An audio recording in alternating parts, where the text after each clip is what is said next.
sejahtera Bapak Ibu Saudara-saudari yang dikasihi Tuhan. Jumpa lagi dalam renungan harian kita. Bersama saya Suster Petronella Brukaro KCC. Hari ini hari Selasa tanggal 9 Januari 2024, hari biasa pekan pertama. Bacaan Injil yang akan kita renungkan diambil dari Injil Markus bab 1 ayat 21b sampai ayat 28 dengan tema senantiasa mengandalkan Tuhan dalam hidup kita. Saudara-saudari, orang yang suka berbicara diperkirakan melontarkan 3.000 kata setiap hari. Pertanyaannya adalah, bagaimana perkataan kita, entah banyak maupun sedikit, mampu mempengaruhi hidup orang lain? Seorang filsuf Yunani meminta pelayannya memasakkan hidangan paling lezat. Pelayan yang bijak menyuguhkan hidangan berupa daging lidah dan berkata, "Ini adalah hidangan terlezat di antara semua hidangan lain."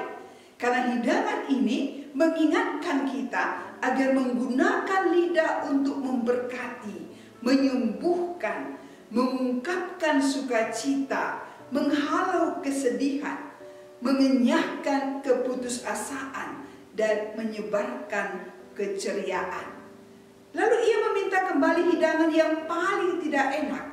Lagi-lagi si pelayan menyuguhkan daging lidah, memberikannya dan berkata, "Ini adalah hidangan yang paling tidak enak," karena mengingatkan kita bahwa kita bisa menggunakan lidah kita untuk menyumpahi, melukai, menciptakan pertikaian, serta membuat orang tidak bersukacita. Saudara-saudari yang terkasih, dalam bacaan Injil hari ini yang diambil dari Injil Markus bab 1 ayat 21b sampai 28 diceritakan bahwa di Kapernaum Yesus masuk ke dalam rumah ibadat dan mengajar.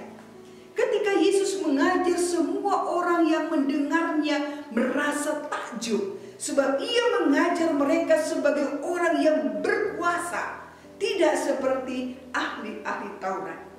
Pengajaran Yesus sangat berarti karena kata-katanya dapat mengubah hidup orang-orang yang mendengarnya.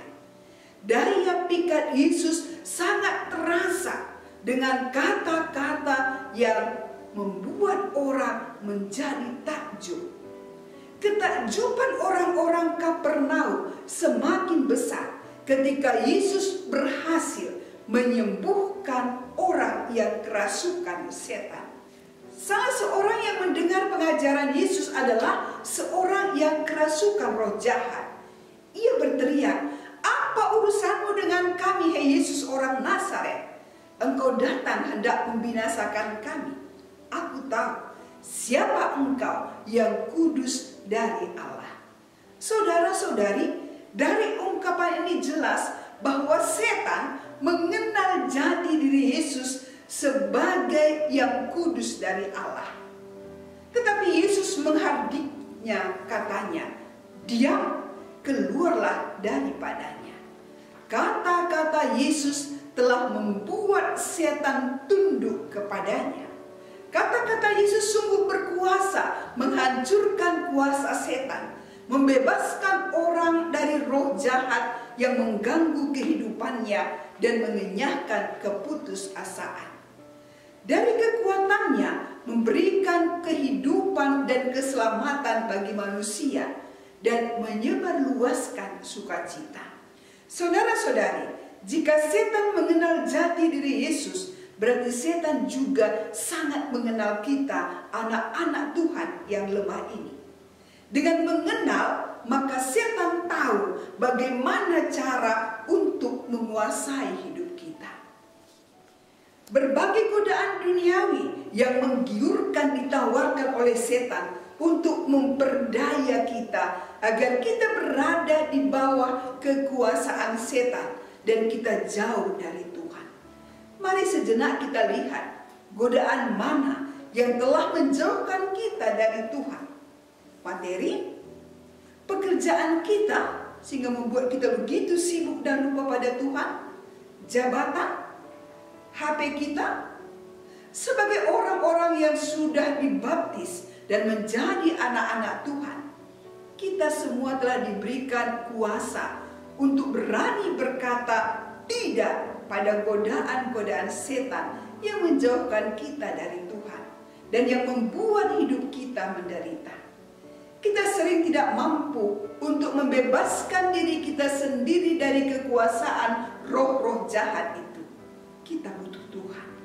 Karena itu saudara-saudari yang terkasih, karena kita butuh Tuhan, maka mari kita mengandalkan kekuatan Tuhan dan jangan mengandalkan kekuatan kita sendiri. Karena kekuatan kita sendiri ada batasnya, tapi kekuatan Tuhan tidak ada batasnya. Mari kita meneladani Yesus menjadi saluran berkat bagi orang lain dengan menguatkan, meneguhkan, menyemangati, dan juga membawa sukacita bagi sesama. Tuhan memberkati.